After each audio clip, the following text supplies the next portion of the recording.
remind my colleague ministers that we have a very busy day ahead of us. As per the program, we have 3 breakaway rooms, Lenana, Savo, Abadeas, and we shall be guided through that section immediately after the official opening. Allow me, Your Excellency, President of the Republic of Kenya, to thank you most profusely for accepting to grace this ministerial segment to flag us off to a very busy day. And without much ado, ladies and gentlemen, let's put our hands together to welcome His Excellency President William Ruto to make his remarks. Thank you, Excellency.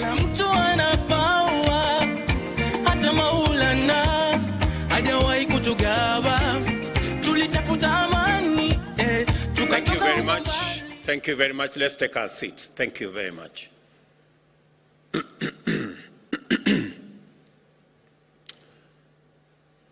Excellencies, honorable ministers, distinguished delegates, ladies and gentlemen, good morning and welcome to Nairobi. It's called the Green City in the Sun. Welcome to Kenya and welcome to the Africa Climate Summit.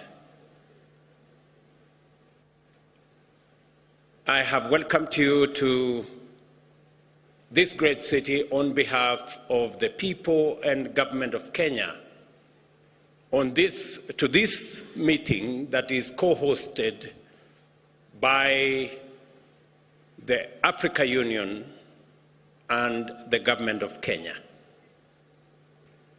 Let me give you a bit of information that will make it easy to find your way around. Nairobi is a very interesting city. On one side, there is a full canopy forest, and on the other side, we have a wildlife national park.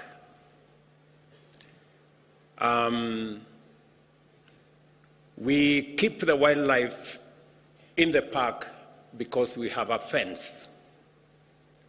But sometimes, as nature would be, they break away from the fence. So while you are doing your morning walk, you might encounter a lion. Please be careful. It is not tamed, it is wild. Let me also inform you that Nairobi is the home of the United Nations Environmental Programme, the only UN agency headquarters in the global south. So, discussing matters environment, you are in the correct city. And if you need any referencing, the UNEP is right here. Let me also volunteer some additional information that Kenya, a few kilometers from where you are seated, scientists, including myself as a scientist, discovered and located the earliest remains of man on Earth. In other words, this is where humanity began. Before you guys went all over the place, in Europe and America and Asia and the rest of our continent, this is where we all began. And therefore, allow me to welcome you home.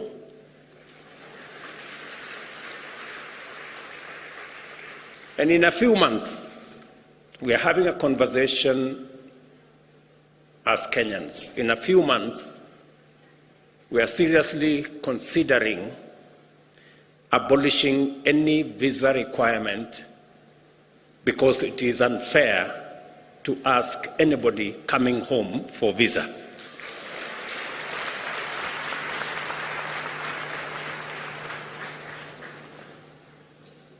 I welcome all the delegates who responded positively to Africa's call to gather at this inaugural Africa Summit in order for us to imagine, design, and then build a future of prosperity for Africa and the world. You have just stepped into, let me take that again. You have not just stepped into a conference hall. You have entered the future, a future ripe with potential driven by global partnerships committed to African prosperity, inclusive growth, and a livable planet for all of us. Clearly, therefore, this is no ordinary summit. We are not here just to talk about Africa or climate change in the usual way,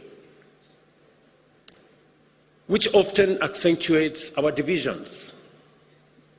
You all remember the North versus South, developed versus developing, polluters versus victims, and the whole of that conversation. And even within our own government, sometimes we have conversations around economic development, so badly needed for us to achieve stable and dignified livelihoods, and is often cast as a trade-off with environmental stewardship as if they are mutually exclusive, when in actual fact they are positively reinforcing. Let me be clear, these conversations are necessary. Africa's carbon footprint remains small, but the human toll of climate change is disproportionately high. The urgency to address loss and damage and to configure appropriate financial mechanisms for resilience grows with each extreme weather event and each bout of climate-induced insecurity. A complex interplay of needs and responsibilities is a daily challenge, but it should not lead to a deadlock. We must be alert to the fact that they can sometimes blind us to the bigger picture. Delivering prosperity and well-being for Africa's growing population without pushing the world deeper into climate disaster is not just an abstract proposition or a mere wishful thinking. It is a real possibility proven by science and affirmed by emerging experience. An opportunity-oriented focus on climate action is the engine for propelling Africa into a realm of stability and prosperity, elevating us to middle-income status and beyond. This context is precisely what sets this climate summit apart from others. It aims to unite us across neighborhoods, across sectors, across institutions, local or international, across country borders, across continents, and across generations. It is because we all have a shared stake in the Earth's ability to sustain life that we must envision together a future that embraces the values of equality, human security, and shared prosperity. Africa possesses all the necessary conditions to realize this future. Our foremost asset is our young and growing young people and workforce, educated, skilled, and motivated to pursue industry, innovation, and enterprise. And we saw them here speak ably this morning. And I congratulate the young people who've been here for the last 3 days, and they have done a tremendous job in the Youth Summit. We have ample renewable energy potential as well, and the natural assets and resources to green our own consumption, but also to meaningfully contribute to decarbonization of the global economy. We must see in green growth not just a climate imperative, but also a fountain of multi-billion-dollar economic opportunities that Africa and the world is primed to capitalize. We are brought together by a clear understanding and deep concern about the inadequacy of our present means in terms of institutions and available finances to deal effectively with the magnitude of our collective threats and challenges. But we will not shy away from the difficult conversations and uncomfortable realities that must be addressed to achieve meaningful change. Policy, regulations, taxation, trade, and climate justice will all be scrutinized in national, regional, global contexts. Yet, the way we frame these discussions matters. I invite all of us to adopt opportunity lens as we navigate these complex dialogues. For a very long time, we have looked at this as a problem. It is time we flipped and looked at it from the other side. There are opportunities, immense opportunities as well. And that is why we are not here to catalogue grievances and list problems. We are here to scrutinize ideas, assess perspectives, so that we can unlock solutions. The very format of this summit has been designed to facilitate such engagement. Over the next 3 days, be ready to be challenged in this dynamic ecosystem of dialogue and discovery. African and global leaders, innovation trailblazers, experts, investors, and captains of industry are here to explore the opportunities, tackle the barriers, and scale up solutions. While I cannot encapsulate the breadth and depth of all our program within my opening remarks, allow me to outline the overarching theme, which is the unparalleled opportunity that climate action represents for Africa. As you are aware, the climate conversation began 31 years ago in 1992 in Rio de Janeiro. But this is the first African summit 31 years later. When my colleagues agreed, in the Africa Union that is, agreed to my offer to host this climate summit, it was clear to me that this inaugural summit is going to be the stepping stone to the ultimate resolution of this challenge. The reason why possibly we haven't made much progress is because Africa had not consolidated and assembled its ideas and brought them to the table.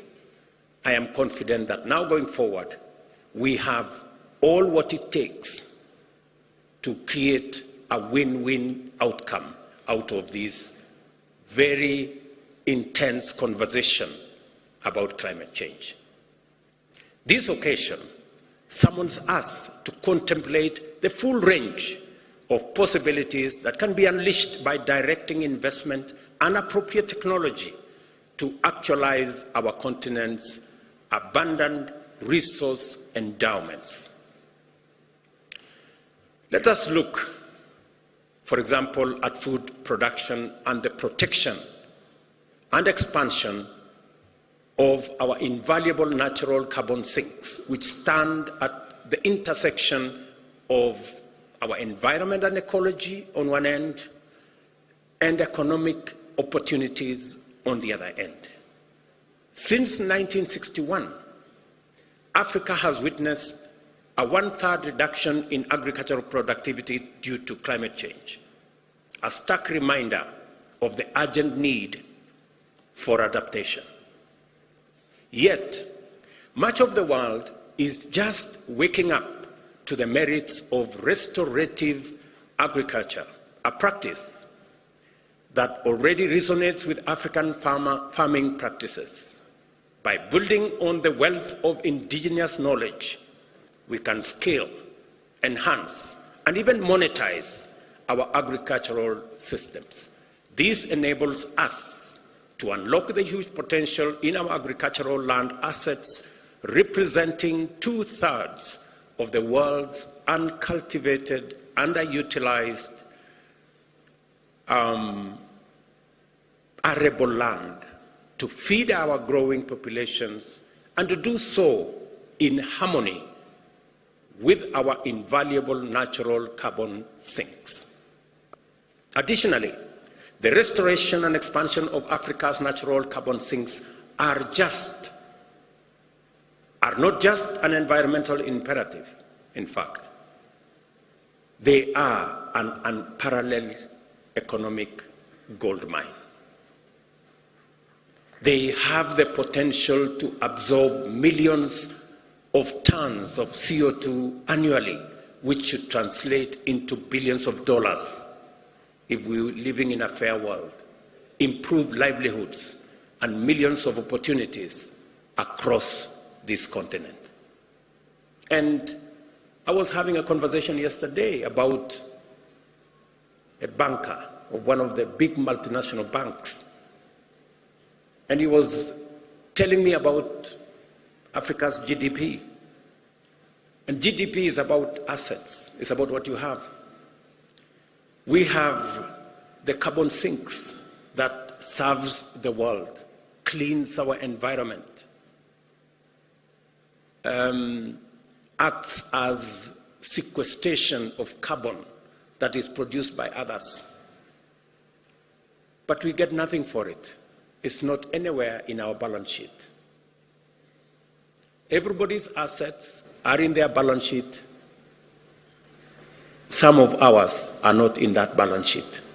The day we put our whole assets in our balance sheet, you will know that we are a very wealthy continent.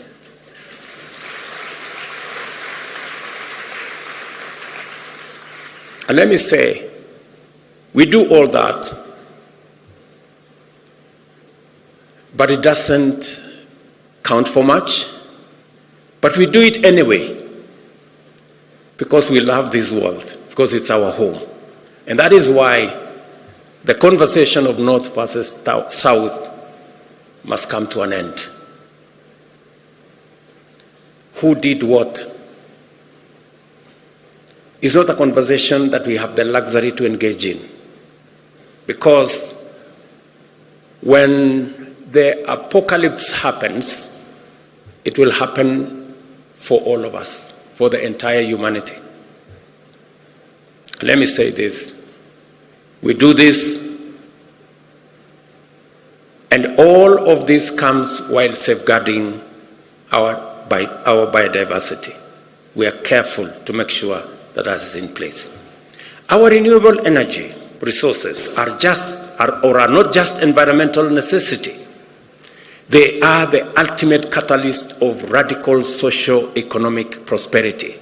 They can fuel sustainable development, drive economic growth, create jobs, and also uplift millions from energy poverty, all while reducing our carbon footprint continentally and globally. The possibilities are not just promising, they are transformative. Africa can power all our energy needs with renewable resources. The continent has enough potential to be entirely self-sufficient with the mixture of wind, solar, geothermal, sustainable biomass, and hydropower. In Africa, we can be a green industrial hub that helps other regions achieve their net zero strategies by 2050. In other words, this is what I'm saying is unlocking the renewable resources that we have in our continent is not only good for Africa, it is good for the rest of the world.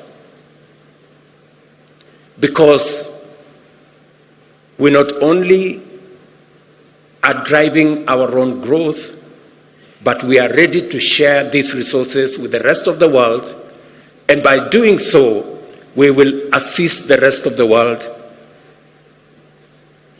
in ensuring that we move towards the net zero target that we all set for ourselves. And for Africa, renewable resources, it is not just the volume, but also the non-seasonality of our renewable energy that stands out. The nearly year-round sunshine makes Africa's solar potential particularly unique, perfectly suited to industrial energy demands, something that is challenging in other areas, especially in temperate climates. Kenya, for example, serves as a good example of what is possible. Our national grid currently operates at 3 gigawatts, with 93% of that power being renewable. Our ambition is audacious yet achievable: 100% renewable by 2030 and a 100 gigawatt grid entirely renewable by 2040. A serious challenge in bridging the investment gap in order to enable the continent meet its energy needs is the creation of demand on sufficient scale to provide incentives for appropriate private investment in energy infrastructure development. Industrial energy at scale is therefore necessary to anchor energy demand as a means of tackling the widespread energy poverty still prevalent across our continent. The numbers are stark. Nearly 600 million Africans lack access to electricity. Another 150 million grapple with unreliable power. And almost 1 billion have no access to clean cooking energy. But the abundance of our renewable resources, the possibilities offered by new technologies, and opportunities created by new climate financing offers enormous possibilities for us. We have the capability to provide reliable and cost-effective energy access to all Africans by 2030.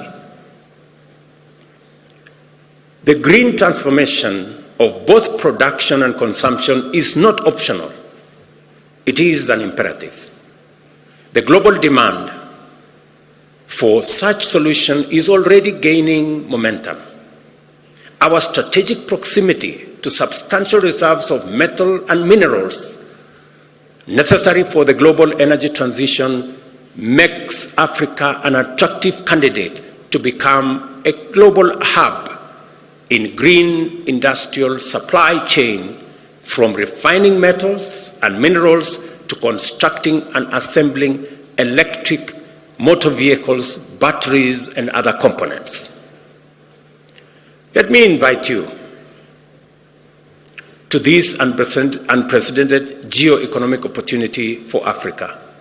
We are already key players in the extraction of these minerals, but much of the higher value addition, smelting, refining, assembly, and even the production of electric motor vehicles happens elsewhere.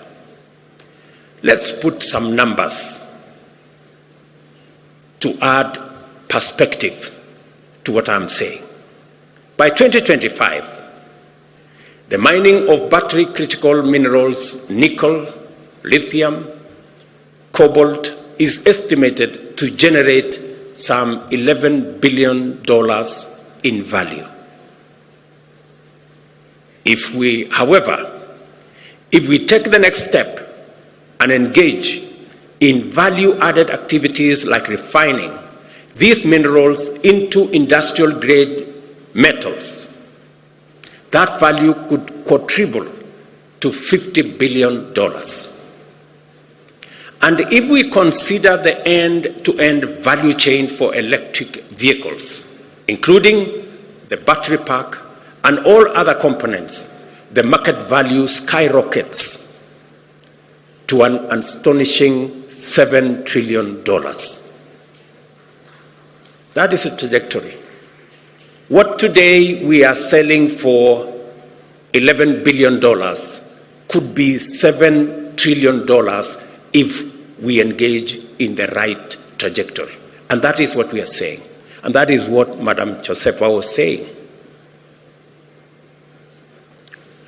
What these figures clearly demonstrate is that Africa can no longer afford a minimalist, short-termist, raw material-based approach. The time has come for us to break out of the shackles of low ambition. We must now begin to aim higher and strive for more and better outcomes. As we work towards capturing more economic value from these opportunities, we are not just building a resilient and prosperous continent.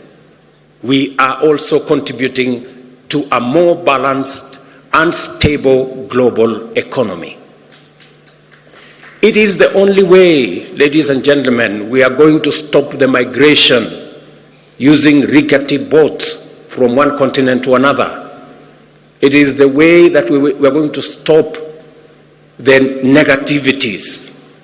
We need to balance our development, and we have the assets to do it, and we have the ambition to do it, and we want to do it together.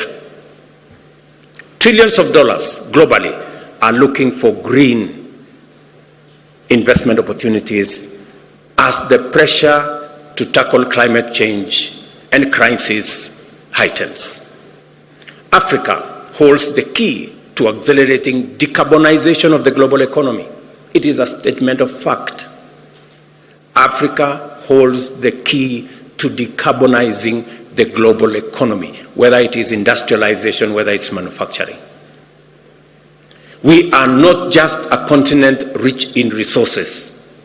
We are a powerhouse of untapped potential, eager to engage and fairly compete in the global marketplace. Consider this.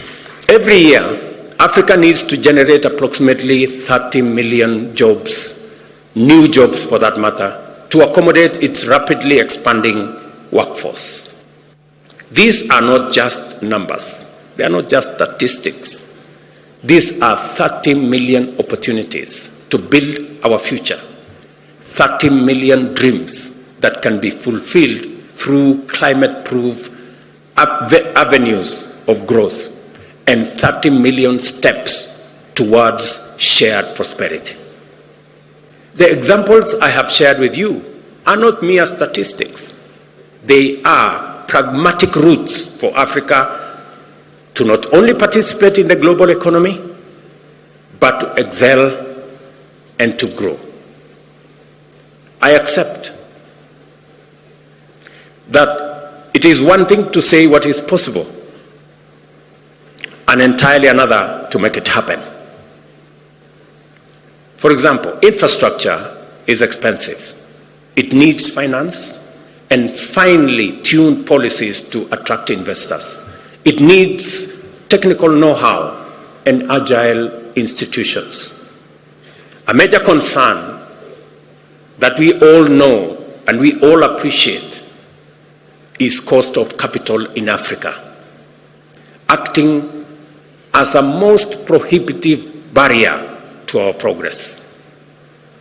Private investors charge high premiums driven by both real but mostly perceived risks. It is not a secret that we are paying at least 5 times as much as advanced economies to borrow from the financial markets. It's a fact, documented. Like many of us, a few years ago, I would have believed the challenges were too great and the barriers too high. Today, I see them differently, as mere tests of our collective will and ingenuity.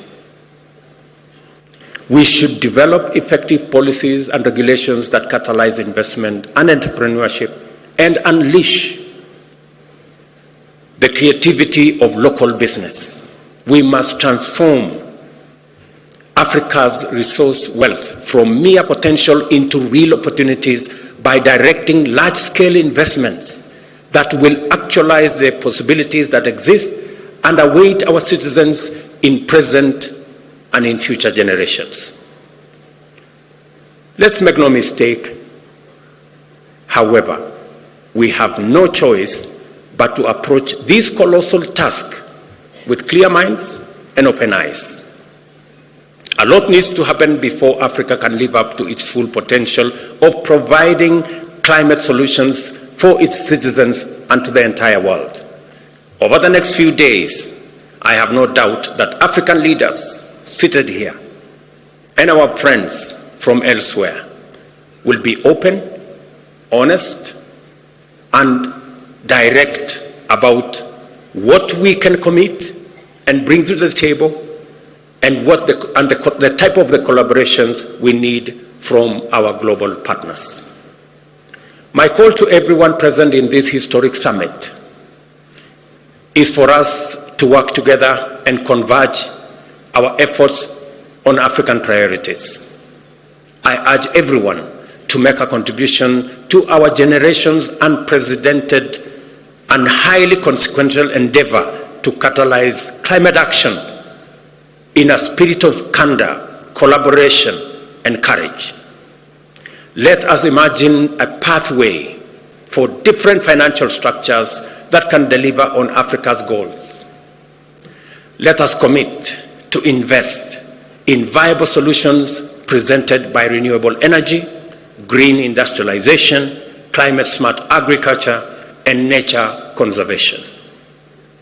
I am confident that we are all inspired by the possibilities before us and galvanized by the demands of this critical time to engage productively, collaborate successfully, and conclude the Africa Summit with a Nairobi Declaration on green growth and climate finance agenda that will commit us to pursue a climate-positive path to propel Africa's economy and promote job creation in a manner that limits our emissions and aids global decarbonization efforts. Excellencies, ladies and gentlemen, friends, this summit is a moment to imagine a bold and radically affirmative African future. We are here to envision a continent that links markets and connects resources with demand, unlocking massive economies of scale, a continent that offers an economic backbone for a decarbonized world, a continent that thrives and shapes climate-proof future for all. So, as we immerse ourselves into the array of complex issues during the summit, let us fix our gaze firmly upon the horizon of possibilities. The future is not just something to hope for, neither is it something to merely wish or wait for. The future is for us to conceptualize and actualize, starting now. That is what we have come to do at the Africa Climate Summit. Welcome to the future, and I thank you.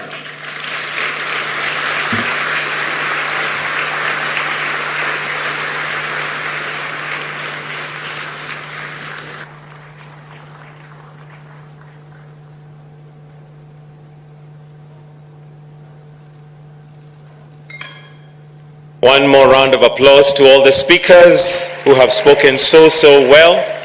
Thank you very much, Your Excellency. Now we've come to the end of this session.